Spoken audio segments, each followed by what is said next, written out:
Assalamualaikum warahmatullahi wabarakatuh. Selamat pagi, siang, sore, malam semuanya yang telah menonton video ini. Nah, jadi perkenalkan kami dari kelompok 4 itu akan mendiskusikan tentang penentuan harga transfer. Di sini izinkan saya perkenalkan diri. Itu pertama saya Dimas Dwi Praitno dengan NIM 242330005 dan teman saya itu Saya Tilawatin Azhar dengan NIM 24D3328. Saya Naura Riza Aulia dengan NIM 242333017. Langsung saja ke materi yang akan saya jelaskan sendiri itu tentang isu-isu pajak internasional dalam harga transfer. Sebagian besar negara sekarang menerima perjanjian modal Organization for Economic Cooperation and Development, yaitu yang menyatakan bahwa negara harga transfer sebaiknya disesuaikan dengan menggunakan standar arm's length. Artinya, pada suatu harga yang akan dicapai oleh pihak-pihak yang independen, sementara perjanjian modal tersebut diterima secara luas. Terdapat perbedaan-perbedaan dalam cara negara-negara menerapkan. Meskipun demikian, terdapat dukungan yang kuat di seluruh dunia terhadap suatu pendekatan untuk membatasi usaha-usaha oleh MNC untuk mengurangi kewajiban pajak dengan menetapkan harga-harga transfer berbeda dengan arm's length standar tersebut. Next. Nah, terdapat arm's length standar diterapkan dalam banyak cara, tetapi metode yang paling banyak digunakan yaitu pertama Comparable Uncontrolled Pricing Method, yaitu mengevaluasi kewajaran harga transfer dengan cara mengacu pada tingkat harga yang terjadi antara unit yang independen atau antara perusahaan multinasional dengan unit yang independen juga. Secara teori, metode ini termasuk yang paling baik, namun dalam pelaksanaan terdapat beberapa kendala. Misalnya tuh kayak kuantitas, kualitas, kondisi, waktu perjanjian, merek dagang, harga pasar, dan geografis pasar.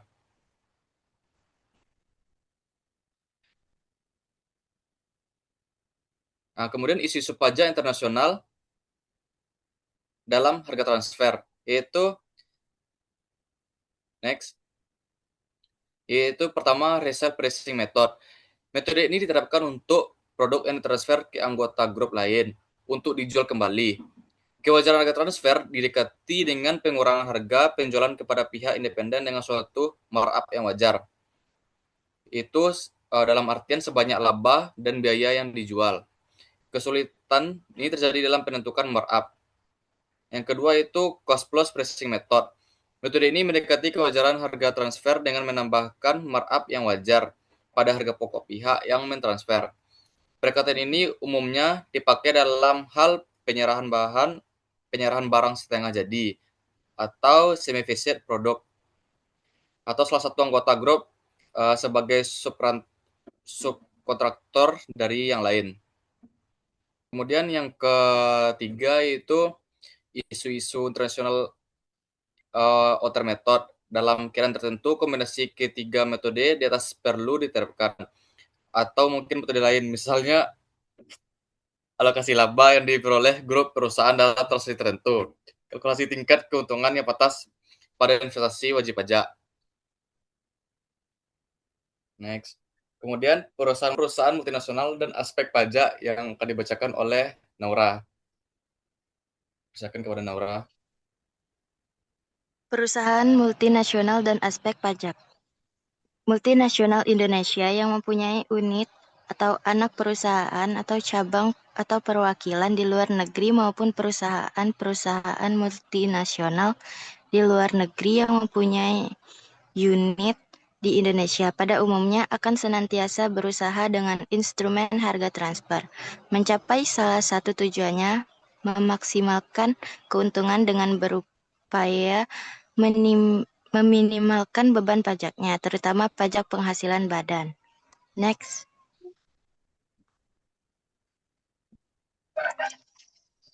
Harga transfer dapat terjadi baik antar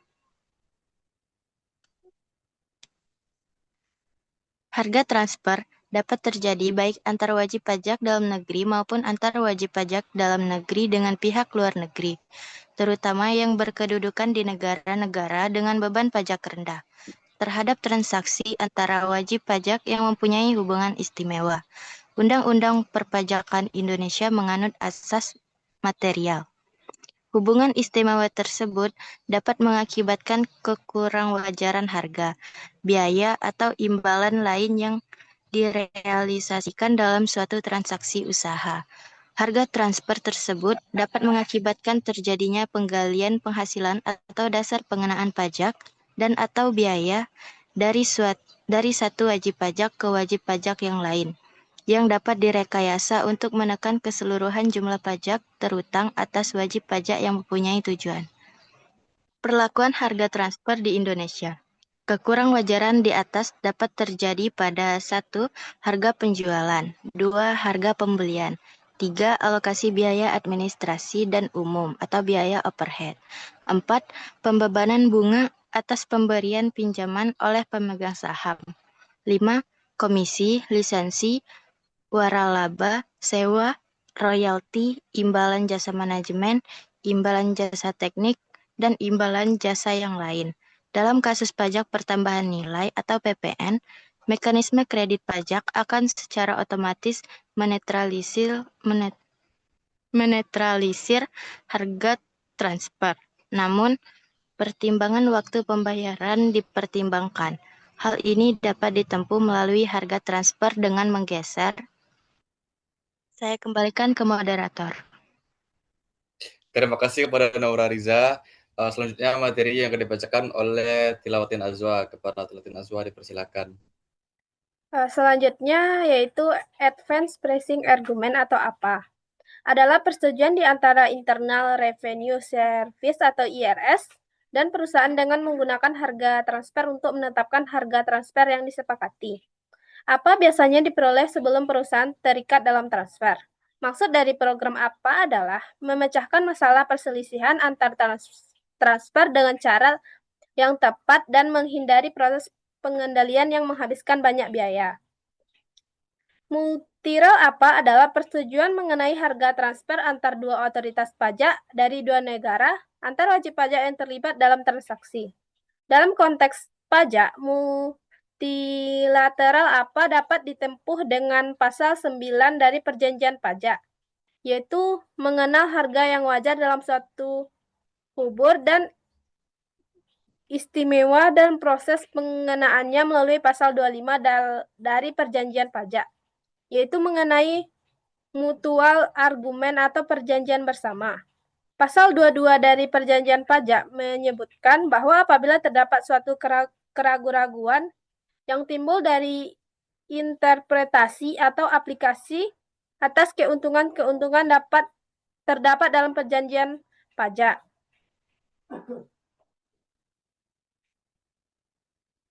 Beberapa manfaat dari diselenggarakannya apa adalah sebagai berikut. Yang pertama yaitu memberikan kepastian kepada wajib pajak atas semua penghitungan mengenai harga transaksi dengan menggunakan metode yang disetujui. Yang kedua yaitu memberikan kepastian terhadap kegiatan wajib pajak, termasuk kepastian mengenai kewajiban pajak yang berkaitan dengan harga transfer.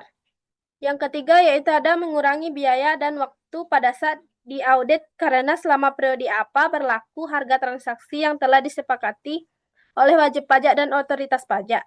Yang terakhir yaitu dapat mencegah praktik harga transfer yang tidak benar dan semata-mata hanya untuk menghindari pajak. Yang terakhir yaitu masalah dalam penyelenggaraan apa. Hal yang harus dipertimbangkan dalam penyelenggaraan apa adalah kemungkinan adanya potensi kerugian seperti berikut. Yang pertama yaitu pengorbanan waktu dan biaya yang dikeluarkan untuk penyelenggaraan apa itu. Yang kedua yaitu wajib pajak harus menggunakan informasi yang mungkin merupakan rahasia perusahaan kepada otoritas pajak. Sekian dari saya kembalikan kepada moderator. Terima kasih kepada Tilawatin Azwa yang telah memberikan paparannya sangat menarik sekali.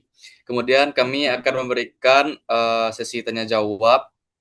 Bagi teman-teman yang mengajukan saran atau pertanyaan dengan kelompok pada perencanaan pajak hari Rabu jam 7 sampai jam 9.40 bisa komen di kolom komentar ya. Sekian itu saja dari kelompok kami. Jika ada kekurangan dan kesalahan, kami mohon maaf. minal aidin wal faizin, mohon maaf lahir dan batin. Rizkia, terima kasih. Assalamualaikum warahmatullahi wabarakatuh.